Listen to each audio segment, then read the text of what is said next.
Kedua pasangan bakal calon bupati dan wakil bupati Kelungkung resmi ditetapkan sebagai Cabub dan Cawabub pada Pilkada 27 Juni mendatang. Selanjutnya pihak KPU melaksanakan tahap pengundian nomor urut yang digelar pada 13 Februari atau hari ini.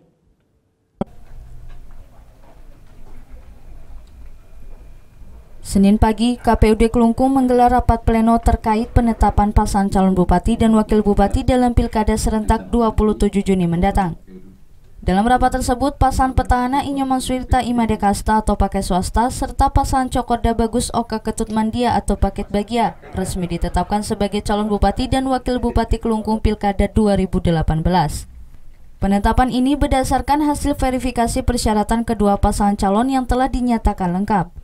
Hanya saja saat ini pihak KPU masih menunggu surat resmi pengunduran diri dari pasangan paket bagia sebagai pegawai negeri sipil dan anggota DPRD Bali.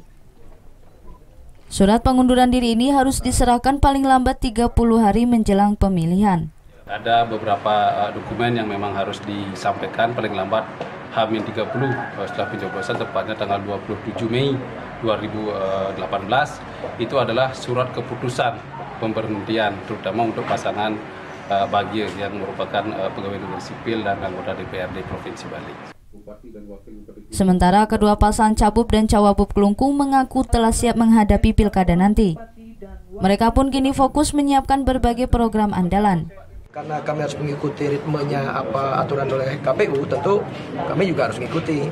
Dan tentu tadi lewat tim kami juga ada cara-cara tertentu untuk berjalan sesuai dengan agar program-program kami ini benar-benar bisa sampai.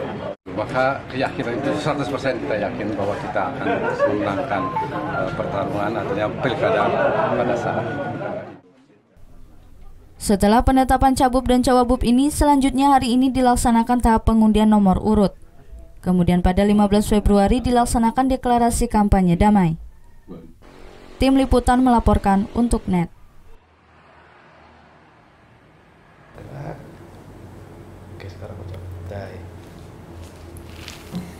Udah selesai kan nontonnya? Nah, jadi jangan lupa buat like, komen, dan subscribe ya.